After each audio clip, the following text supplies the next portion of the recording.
aqui no Brasil. Esse foi um número recorde da série histórica lá iniciada em 2007. Mas afinal, quem pensa em se separar deve se programar juridicamente? De que forma? O assunto de hoje para o quadro Eu Tenho Direito.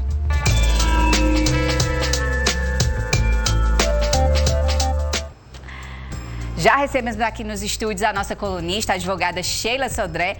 Sheila, realmente precisa se preparar para essa separação? Seja bem-vinda, boa tarde. Boa tarde, minha querida. Olha, as mulheres, em geral, os homens também, mas as mulheres se preparam tanto para o casamento, né? Elas pensam na roupa, muitas vezes, pensam em como vai ser a família, fazem tudo para conhecer a família. Outras vezes não, vão morando junto ali, quando menos espera vem um filho, e aí vão ficando, às vezes nem casa, faz uma união estável, às vezes registra, às vezes não.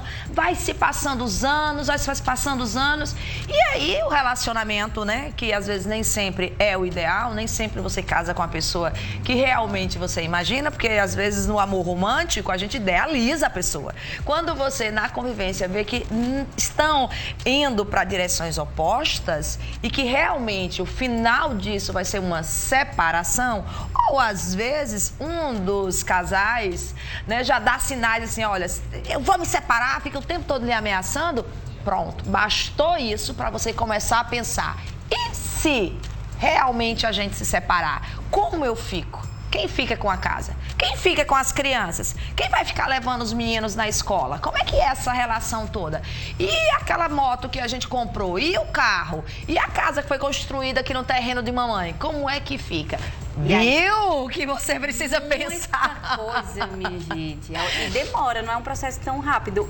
Porque existem várias modalidades, né, Sheila? Quais são essas modalidades? Você está falando aí de vários tipos de relação, seja união estável, casamento mesmo, e aí tem comunhão parcial de bens, universal, separação total. Então é muita coisa que a gente tem que pensar, assim, o que você escolheu. Tem modalidades de fato? Tem sim. O que é comum, e a gente percebe até com esses anos todos aqui na TV, é que realmente as pessoas não nem param para pensar ou se organizar em relação ao regime de casamento.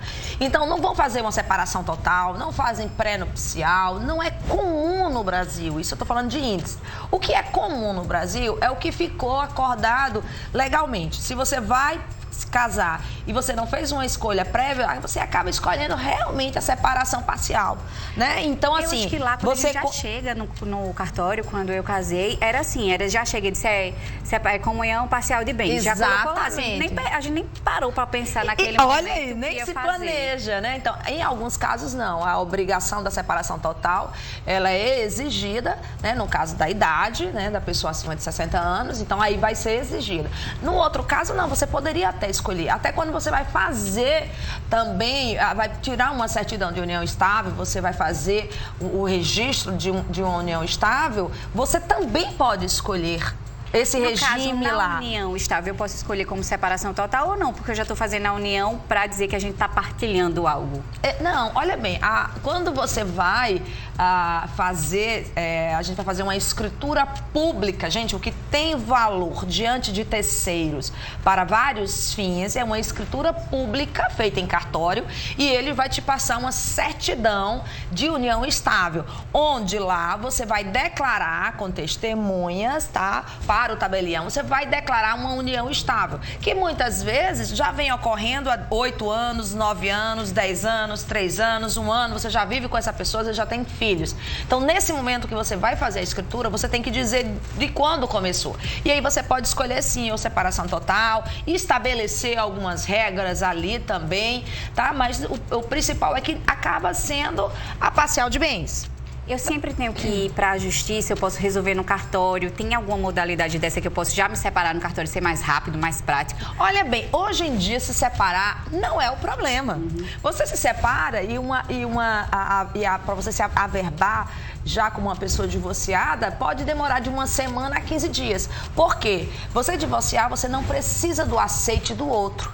Basta uma das partes querer se divorciar. Ah, mas eu não dou o divórcio. Antigamente tinha essa frase, eu não dou o divórcio. Meu amigo, não tem que querer não. Você entra no judiciário e o juiz, depois de tentar ouvir a parte, ele vai decretar o divórcio. Agora, se tem questões relacionadas com o divórcio, tipo pensão alimentícia, divisão de bens, vai ser discutido depois disso. Aí eu não quero lhe dar isso, não, aí é outro assunto, mas o divórcio, ele vai sair dali, você vai sair divorciado, quer uma parte queira, quer não. Você não precisa do consenso. Então, por exemplo, quem tem filhos menores não vai poder fazer o divórcio, por exemplo, mesmo com união estável, em cartório, tem que ser em juízo, para proteger realmente o direito dos menores em relação à pensão. Primeiro eles resolvem a pensão, no meu caso é assim, primeiro a gente resolveu a pensão e o divórcio está lá, já faz 3 anos e ainda não saiu. Não, mas aí... pode. Olha bem, claro que podia, porque assim, a ação ela pode correr totalmente independente, porque estar divorciado é um ato e um direito seu, é um ato declaratório. Se ambas as partes já estão de fato separados, sair o divórcio e você pegar essa sentença do juiz declaratória e ir averbar no cartório, é um ato seu.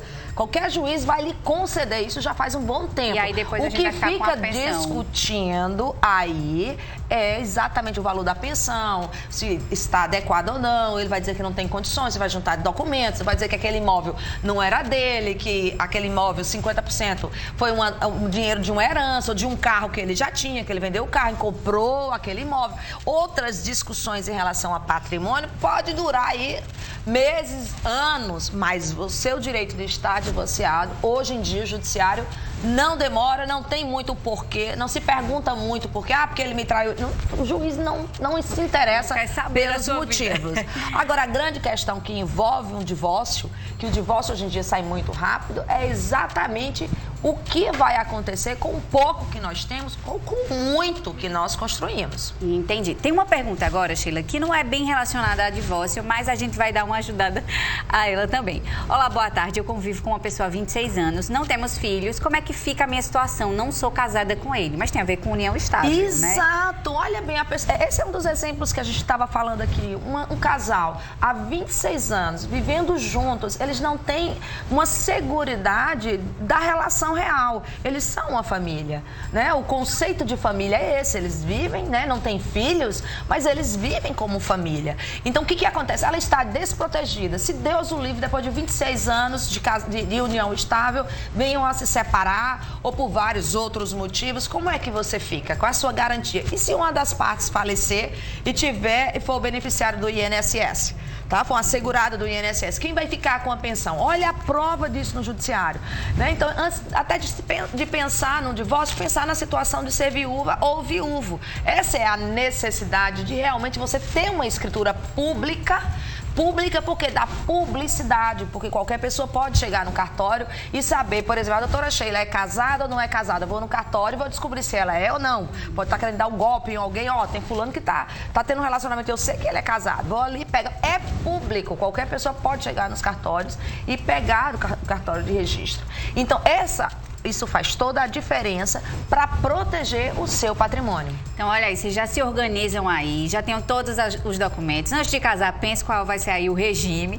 E aí, qualquer dúvida, pode entrar em contato contigo, né, Sheila? Tá aí bombando aí nas redes sociais. E a gente precisa dar essa informação, que eu fico brincando com a equipe de produção, que a gente vê cada vez mais as matérias e pesquisas exatamente falando como na relação uma das partes acaba sendo prejudicada, porque na ameaça, isso não é meu, fui eu que construí sozinho, você não construiu, 60% é meu, você não tem direito a nada, eu vou tirar de casa.